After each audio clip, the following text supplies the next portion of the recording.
All right, Ruby fans, for all of you guys who probably girls who wanted to have a beach themed Ruby episode, then this is as close as you're going to get. Hi guys, my name is Maria Park and this is Approach the Nerd. In this episode, we are reviewing RWBY, Volume 8, Episode 14, the volume finale entitled The Final Word. Got my baby Weiss here for moral support because I need it. This episode has me in my feelings. And you know, no other character in RWBY gets me in my feelings like Harriet. So I'm going to start with her because she is the lesser of the important characters in this series. But in this episode, she had very horrible consequences for us because of her waste of space, selfish, idiotic actions. And that is she got Vine killed.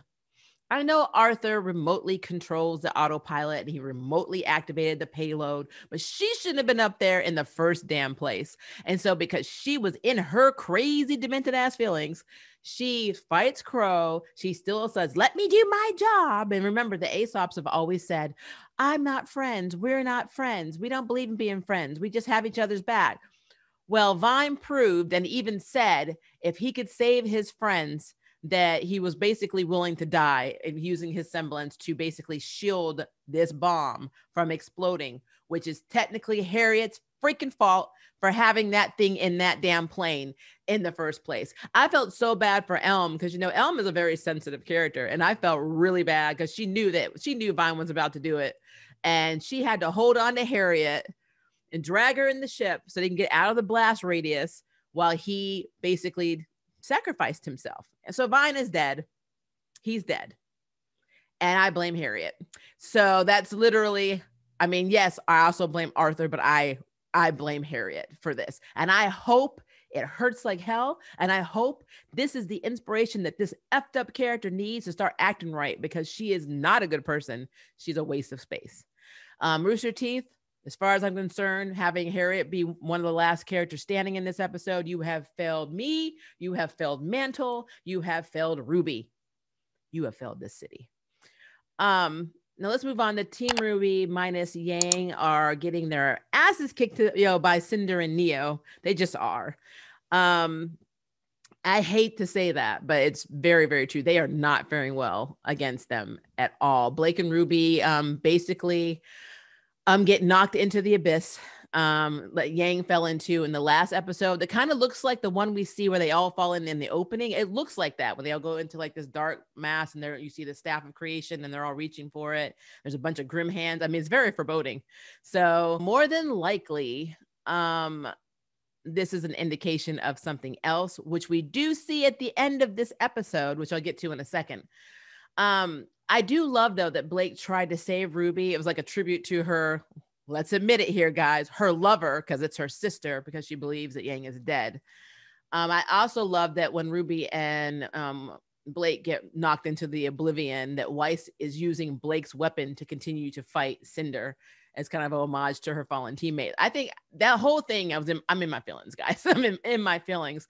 But nothing makes me more in my feelings than when Weiss and Penny are left fighting Cinder.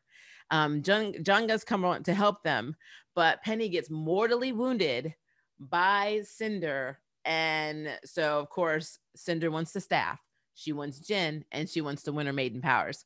Before she can get them, Penny has John help her transfer them to Winter, who is right now getting her butt kicked. Not as badly, but getting her butt kicked by Ironwood.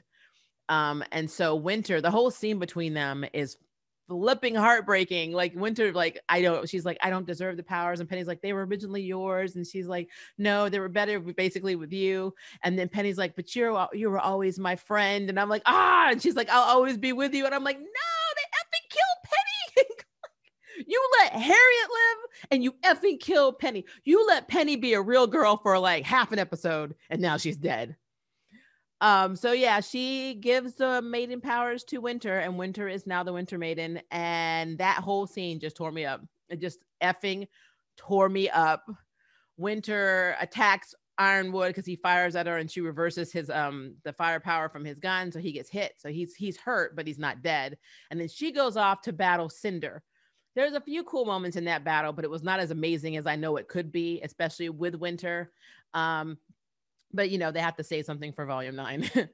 But unfortunately, while Dunn and Weiss are trying to make it through the portal, they get hit and Weiss gets knocked into the oblivion too. Winter like flips out.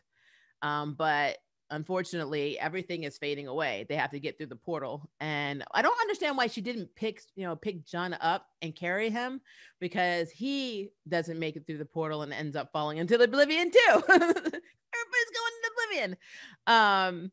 So yeah, I don't know why she didn't do that. I mean, you can fly, you could have totally carried him. But you know, it's just like when RWBY was fighting Cinder, I'm like, why didn't you just initially use your silver eyes? You know it hurts her. So I don't know. But Cinder, being Cinder, betrays Neo. She knocks her off they're holding on. Like RWBY attacks her and knocks her on. She's holding on to like the little like path thing or stair, whatever you want to call it, the yellow brick road. And, you know, she kicks the umbrella off and says, you should have never threatened me. And then so Neo basically fell into oblivion. And then when Blake was trying to save RWBY, that's when they literally, she cuts the line and they get, they're in the oblivion. So technically, before John comes, technically Penny and Weiss were the last one standing, and it's just messed up. But so Cinder does also betray Arthur. She locks him in and sets the building on fire that he's been in. I knew she was going to do something to him, because in the previous episode, she said, you're going to get exactly what you deserve, or you're getting exactly what you deserve. That's foreboding. It's Cinder. You don't trust her. But anyway, so Arthur and Neo are no longer a concept, but Salem is now back. And you see Cinder automatically starts lying, saying, I'm so sorry, Master, that they used the last question, the last Jinn question before I could stop them. And, they used the staff to do all this, yada, yada, yada. I don't think Salem bought anything that Cinder was saying. I think she's just playing along because she's got plans for Cinder. So she's not stupid. So I have a feeling that all of this crap's going to backfire on Cinder. She does not realize it yet, but I think she set herself up to be killed. But Ironwood is left witnessing their talk, and they don't even bother attacking him. Even when he aims a gun at them, Cinder just looks and is like, whatever, because he's hurt and Atlas is falling, and it does fall. I mean, Atlas falls, and Crow and Robin and stupid Harriet and Elm are basically watching in horror as Atlas falls down a mountain. Like, it's so messed up. I don't know if they even had a chance to evacuate everybody. I think there were still people down there. It is messed up. And you see Winter attacking all the Grimm, where Emerald and Oscar, and I want to say Nora is, because Nora did go try and find some more huntsmen to bring there, because John had sent her off to get people while he went to go help Weiss and Penny fight. So Nora's probably alive too. I mean, I have to go back and look at the scene. I'm pretty sure she is. But then you have all the people they were able to evacuate, and then all these Grimms. And so you see the Winter Maiden taking on all the Grimms, which is cool. It's a cool scene, but it's so effed up because it makes it look like all of Team RWBY is dead. Penny is dead. Vine is dead. I mean, there was a lot of death in this. They even put up a suicide warning at the beginning of this episode because of, people sacrificing themselves like Vine. So yeah. It was a good episode, but man, I'm in my feelings right now. But after the end credits, you do see RWBY's weapon on a beach. And then when it kind of pans up, I started having like crazy thoughts. I'm like, okay, so when I first saw the tree, I'm like, is that the tree of ages? Are we now in, Yashahime? I'm like, and then I thought that tree better not be in Eden. And then I'm like, how ironic would it have been if they had actually woken up in Forever Fall because they fell? Like, that would have been really funny.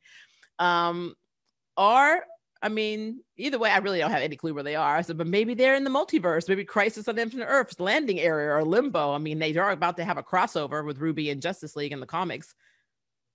Let me dream. So yeah, I have no idea where the hell they are, but that is an indication if the weapon is there, they're all alive. Which we know they're alive. You can't have RWBY without Team RWBY. But it's just, I think Penny is gone. Vine is gone. I mean, the damage is done, and it sucks. It sucks. And I understand they have to do things for dramatic purposes, but why give us adorable human Penny that we obviously were going to fall in love with, just like we fell in love with her non-human body, just to kill her off? Oh, I'm so unhappy right now. I'm in my feelings, guys. in my feelings. And then you take such a adorable character like Penny and kill her off, and then let somebody else waste the space like Harriet live. I'm sorry, Harriet will never be Penny. So I am so effing annoyed by all of it. And now we have to wait till volume 9. Like, of course we do. If you know where that tree and that beach is, because I'm thinking maybe it's in a RWBY fairy tale, and I don't remember enough of the fairy tales to actually put anything together in my mind, or if it's some other part of Mantle or another kingdom that I don't know about, which is possible, please let me know, because I have no idea where the hell they are. It does not look remotely familiar to me at all. But again, I'm old. I could have missed something. So let me know in the comments where you think that is. And also let me know what you thought of this episode. Because again, I am in my effing feelings right now, because I knew it. I said they're going to let Harriet live at the end. Cinder won right now, temporarily won. The damage has been done. Penny is dead. Poor Vine had to sacrifice himself. The only good thing that came out of Vine doing that is they finally all admitted that they were friends. They weren't just coworkers like they've all been saying from day one. But outside of that, in my feelings. So yeah, me and Weiss are going to go cuddle now. But again, let me know what you guys think of this episode, because it was a rough one. And then also, please give me some insight on where you think they ended up, because we know they're alive. So where do you think they are? And if you would like to sign up for jury duty, hit the subscribe button. If you'd like to know who's next in their bell, hit the notification bell. Until next time, I can't wait for you to approach the nerd. Bye, guys. Thank you for watching my video. I really appreciate it, but hey, the party doesn't have to stop now. Click on one of these videos and keep it going.